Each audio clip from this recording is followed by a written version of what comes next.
after the somewhat silly nature of that last song, perhaps we should pause for a little reverence and remember that the circle has long been a symbol of religious thought throughout the world. From early sun worshippers to our modern faiths, from ancient sites like Stonehenge to the contemporary wedding ring, the circle has reminded us of the natural cycles of the planet and of the spiritual importance of concepts of perfection, infinity, and endless love. Our reading today will actually be two poems from two very different cultures, both speaking to the circular form of our natural and spiritual world. The first comes from the writings of the Oglala Lakota medicine man, Black Elk. This poem is part of the life story and wisdom of Black Elk, which was translated by his son and published by the poet John Neihardt in 1932. Black Elk was the second cousin of the famous Lakota Crazy Horse. He traveled with Buffalo Bill's Wild West show, fought at Wounded Knee, and helped to reinvigorate the tradition of the sun dance into Lakota practices before passing on his story to Neihardt. Black Elk's words reflect one interpretation of the circle as a symbol of the divine. He says, "Everything the power of the world does is done in a circle. The sky is round, and I have heard that the earth is round, like a ball, and so are all the stars. The wind in its greatest power whirls. Birds make their nests in circles, for theirs is the same religion as ours. The sun comes forth and goes down again in a circle. The moon does the same, and both are round. Even the seasons form a great circle in their changing, and always come back to where they were. The life of man is a circle from childhood to childhood, and so it is in everything where power moves." The second reading is from the 14th century Persian poet Hafez. His poem Circles translates to English as follows. "The moon is most happy when it is full. The sun always looks like a perfectly minted gold coin, polished and placed in flight by God's playful kiss. And so many varieties of fruit hang plump and round. I see the beautiful curve of a pregnant belly shaped by a soul within, and the earth itself. I have gotten the hint. There is something about circles the beloved likes. Within the circle of a perfect one, there is an infinite community of light." Both Hafez and Black Elk speak to the earliest and most profound recognitions of cycles and circular motion as a core component of the human experience. Using a few images, it works, yay! And hopefully some input from you. We're going to do a little bit of Q&A. I would like to explore this theme and the theme of circles as a spiritual symbol in the many faith traditions found in human diversity. So we start with a circle image. Can anyone tell me what ideas might be imagined in the circle? I will take volunteers. The eye. The eye. I did this with the children earlier, and they had 1,000. So give me at least one more. A target. A target. A donut. A donut. I know where we're thinking. Pie. There we go. I'm going to go for a little bigger ones. How about things like wholeness, integrity, infinity, having no beginning and no end, perfection, having no corners, balance and symmetry. We can also see as well a lot of natural phenomena in the circle. This symbol, for example, is not just a circle. It is actually an ancient symbol representing the sun.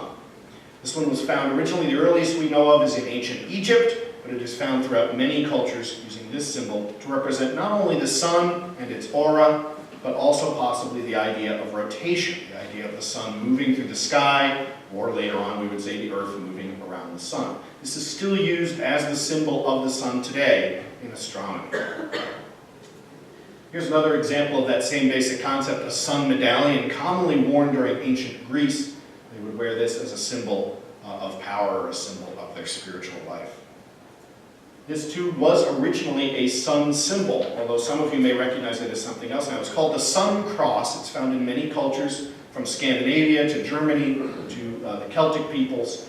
And the idea was that it depicted the chariot of the sun, right? The wheel with the spokes as the sun moved through the sky. But it's actually given way to a different interpretation now is used as a symbol of the earth, representing the four cardinal directions, north, south, east, and west. Now the sun and the earth are the two most obvious circular symbols that we might see in the universe or in the stars, but they're not the only ones that we have used in our iconography. Here are two that you may recognize as representing male and female. They also represent in the field of alchemy, which most of us don't practice anymore, the materials of copper and iron, but more importantly, they represent two of the planets and two of the gods that were connected with those planets. The circle represents Venus, the first circle represents Venus, the second circle, Mars, right? Men are from Mars, women are from Venus, that's sort of where that comes from.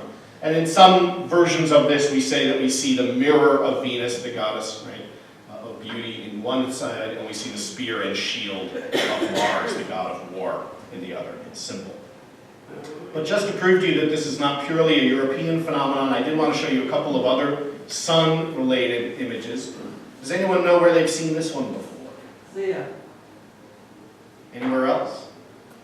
Native American. It's a Native American symbol from the Pueblo people. It's also found on the state flag of New Mexico, which is the region of the Southwest where we find these most commonly. And this is another common symbol. It's often mistaken as the Mayan calendar, but this is actually the Aztec sun stone with the sun image in the center and many other representative gods and symbols around the outside.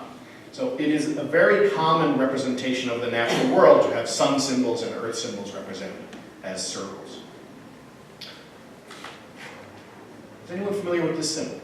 This is not a representation of a planet or a star. I saw a hand, Cindy.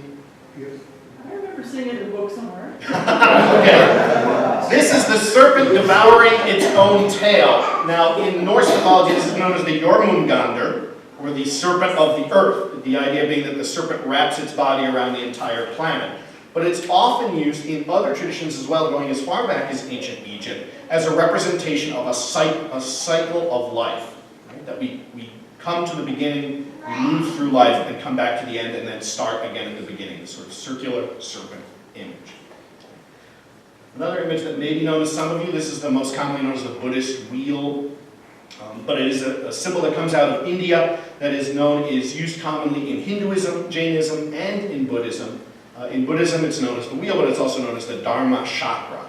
This has been used to represent the idea of the path towards enlightenment. And again, it represents a circular path held together by several spokes, several key ideas or concepts of the faith. But again, it's not a linear progression towards enlightenment. It is a circular path. Right?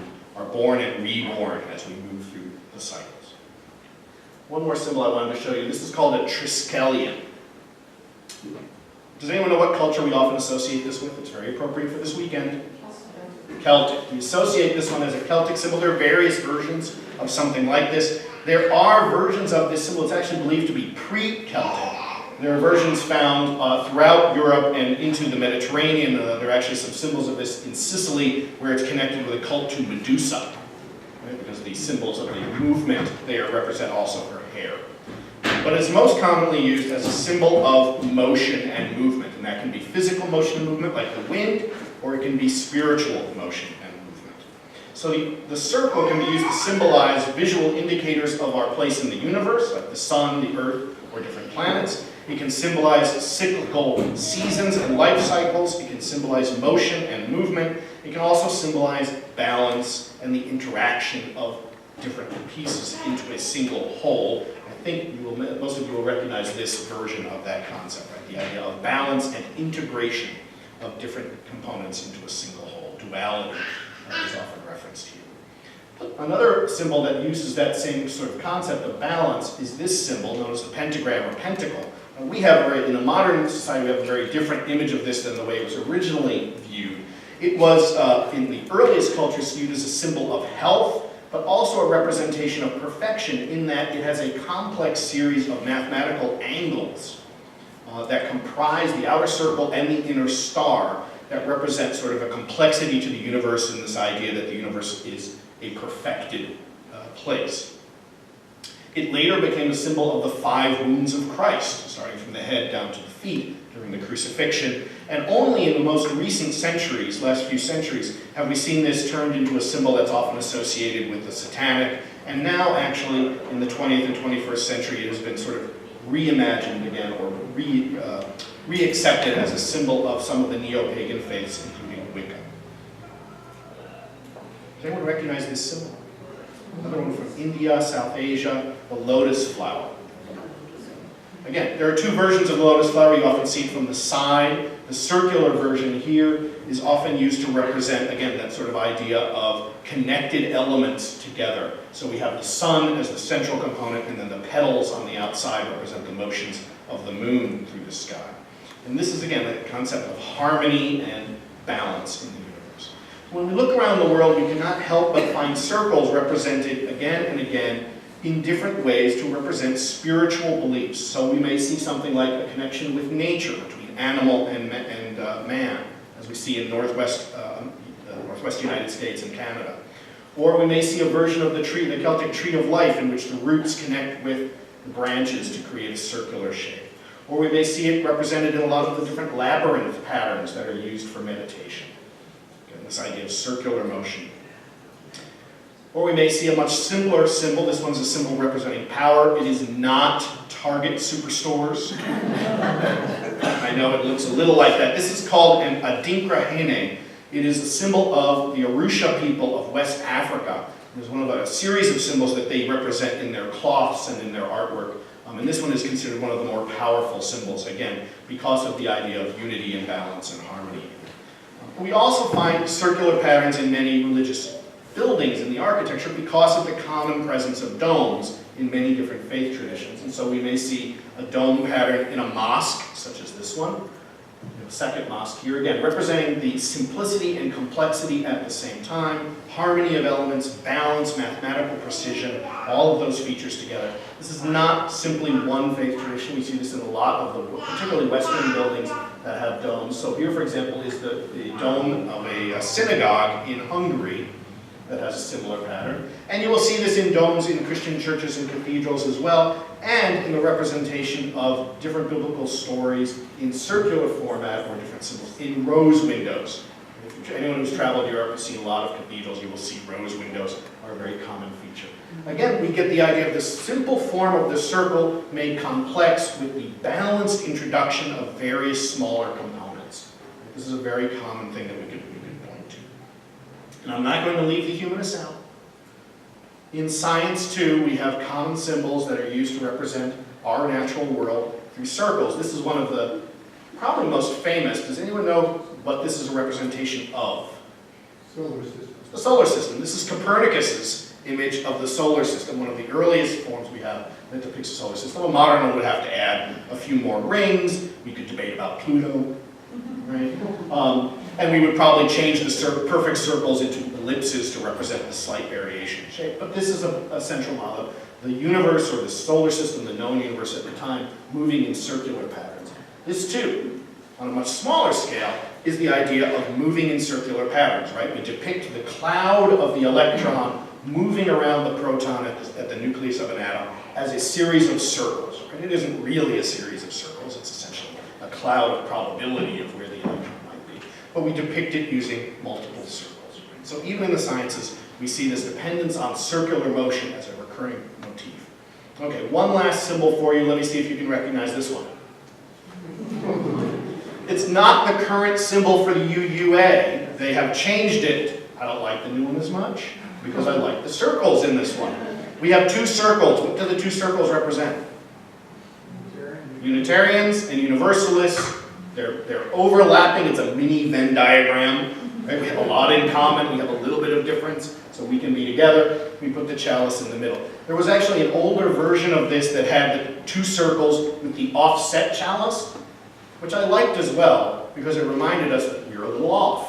Not quite centered. We're not quite centered. We allow that, and we're cool with that, and it's okay. What am I getting to with all of these global images of circles? Just that, as seems to be the case, the more we look into global religious beliefs, we find that deep in different cultures, we find commonality. A great shared understanding of core concepts of life and its purpose, We may speak differently, we may express ourselves differently in art, we may live differently in many ways, and yet there are certain truths which we come to recognize in one way or another, each with its own particular quirks for the different culture, different environment of its people, but that there are these larger human concepts of existence. And one of the great commonalities is a recognition that we do live in a world comprised of circles, whether it is our spherical globe, that globe's circular path around the sun, or something as simple as the cycles of the year. Whether it's an understanding that our lives begin and end, and their other lives begin from that, or the idea that we need balance and proportion in order to live well. All of these elements of human understanding are shared, though we express them differently. My circle in many ways intersects with your circle, our circle joins together with larger ones, and beyond that, a larger one still. That image, the circles connecting with other circles, is one I hope you will hold on to for a few minutes. We'll come back to it as we talk about UU principles. What do circles mean to UUs? In what way can I possibly argue that on behalf of the circle as a UU allegory? And let's begin at the basics. A circle is a shape where each point on its edge is equal to every other point, each the same distance from the center, each a part of a larger arc, no corners, no middles, no lesser or greater points. Circles are a fine symbol, then, to depict common values, but also equity and balance and wholeness. But there's more to it than that. I want you all to picture in your mind drawing a circle freehand. Easy or hard? It's really difficult to do. I found this version, which I like a lot, showing attempts at drawing a circle freehand. It's next to impossible to get it perfect. Either the first time you try it or after 1,000 attempts. A circle is really a tricky shape for the human mind to process and to draw effectively. It seems so simple, and yet it's so difficult because it requires a keen eye for space, a sense of when to turn, at what angle to turn, how much. It's a simple thing that really requires a million complex decisions, even just to get the two ends to touch each other. Just as our lives, particularly our spiritual lives, seem simple, but require a million complex decisions. We recognize, however, that even these imperfect circles are in fact circles. Each one has, and I'm going to make up a word here, it's undeniable circliness. It has value and worth as a representation of a circle. We don't dismiss the imperfect ones as not truly being circles, and we don't fail to recognize them as circles because they're not exactly what our image of a perfect circle is. Each one, however flawed, however unique and different from our image of a perfect circle, is still a circle. I hope you see where I'm going with this. The worth and dignity of every soul, of each imperfect, unique, slightly flawed being, deserves recognition. These imperfect circles represent our first principle as Unitarian Universalists, the worth and dignity of each person. Each flawed person, each different person, has value. We each draw our own journeys. We each succeed in some ways and fail in others. Sometimes our starting points and our end points don't quite meet. Right? Or we may muck up the middle a little bit. We get the curves a little outward leaning, and then we try to overcompensate and bring them back a little inward leaning when we draw our circles. But we as UUs believe that it is the act of drawing the circle, not the perfection of the circle, that matters. And we value each path, each drawn circle, no matter how lopsided it may appear or how uncertain the steps were in making. Let's look at another symbol. Am I attempting to hypnotize you? No, I'm not. This circular spiral is not a symbol that represents how UUs brainwash their congregants. We're just not that kind of church. We try really hard not to do that. It would be a lot easier if we did brainwash you for us to raise our pledge each year. Right? I mean, put the symbol up, raise your pledge. You were very happy here. Raise your pledge. We don't do that. This spiral represents something very different. It represents a symbol of how the religious journey that each of us takes. Each of us turning and changing, sometimes returning to our old ways, but making them new, spreading them out, integrating new influences, and growing all the time. The circular motion of a spiral reminds us that our journeys are never stagnant or one-directional, that we're always trying to expand our horizons and yet retain something of the same motion, who we truly are, our true selves, our essence, as we broaden ourselves outwards. We are not a faith to stay in one place or to settle on a single path. We're always moving and expanding and seeking new revelation. Our spiritual path is a winding road leading us forward and out into the world. Speaking of the world, our next circle. I hope you know where I'm going with this one. Ours is a faith that lives here on this planet in the present time. We are a community that seeks to do what we can to make this place better, to care for each other and to care for what we often refer to as our big blue boat sailing us through the cosmos. Whether you're a humanist with no faith in an afterlife or a deep believer in a life to follow, we as UUs recognize that we cannot abandon this world, but that we must devote ourselves to it and to its people. Whether it's our social justice calling, our environmental sensibilities, or our refusal to define the world as a set of the worthy and the unworthy, UUs recognize the importance of the here and now, and the importance of our home on this earth. It's big, slightly off-kilter, slightly not quite spherical, big blue marble here. So while I have you thinking about the earth, I do want to go back to an idea that I mentioned earlier, that of the idea of our lives as circular motions. And for this, what I'm going to have to do is I'm going to have to put myself in the mindset of an astrophysicist. Good old Neil deGrasse Tyson. So he and I are going to merge and we're going to think about how is it that our world exists in circles? Well, some of it's pretty obvious, right? We live on the Earth, there it is to the left, and the Earth rotates once a day around its axis. But at the same time that it is rotating once a day around its axis, it is taking a wider path, rotating around the Sun every 364.25 days, making a path around the Sun. So we have a rotating Earth and a wider circle of second rotation. And that's not nearly the end of it, because our solar system is located in a spiral galaxy, which means that once every 226 million years, we circle again around a much wider arc. So we have a daily rotation inside a yearly rotation inside a much, much longer rotation. Wow, this is getting complex, and yet it's not over. Here's the Big Bang. Here's the expansion of the universe in a circle, because every point expands out equally, right? We're expanding out in a circular direction in every direction. So we have expansion in circles, with spinning within circles, with other circles inside circles. It is a huge whirlwind of a carnival ride that we are living. The kind that usually makes me a little bit queasy. I tend to, give me a Ferris wheel. Give me a carousel. Don't give me the octopus. This is the octopus.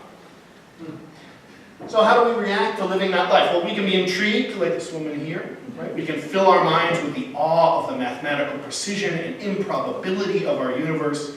We can be fascinated as we wrap our thoughts around these swirling circles of energy and matter and life.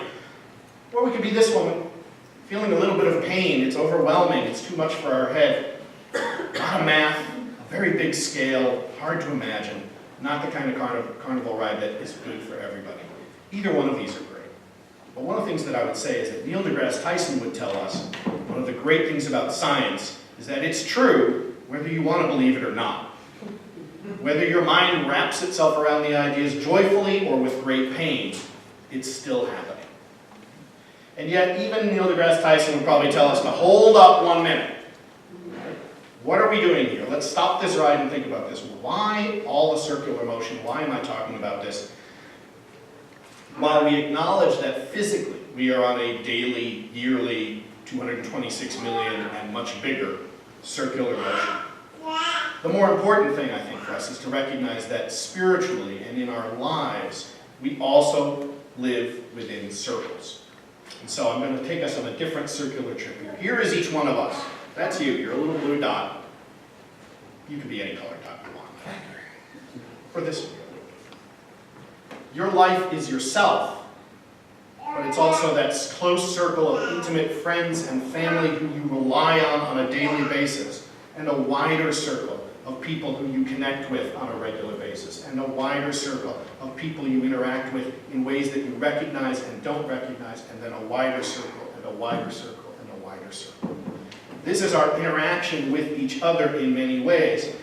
Our life is built of circles, and our faith calls us, our humanity calls us to attempt to always be broadening those circles, to be including more into the circles and excluding less. If we look at the circles as circles of caring and compassion, of understanding and empathy, then the very essence of religious belief should be to push us towards expanding those circles and to include more and more inside that circle of love and caring so that we have the broadest circle possible.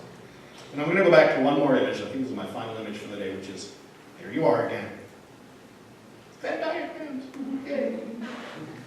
These are the different influences, connections, people in your lives. You share them with each other. You don't always share everything. I actually did one of these once not long ago for two of my friends. We have 3 friends from high school.